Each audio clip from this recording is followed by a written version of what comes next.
झाड हे एक शेवगाचं झाड मी या काट्याला म्हणजे शेताच्या एकदम आखरीच्या कोणत्याला लावलेलं हे शेवगाचं झाड आहे. कारण की शेवगा हा खायला फार चवदार असते आणि प्रोटीन भरपूर प्रमाणात या झाडावर राहते.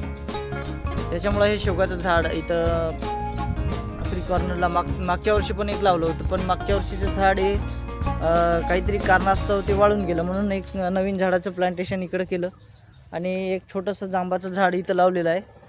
हे पाहू शकता, हे याच वर्षीचं झाड आहे. एक छोटंसं झाड लावलं होतं, त्याची कंडिशन आता म्हणजे खत पाण्यामुळं त्याला त्याची हाईट समजा आता थोडी मस्त झालेली आहे.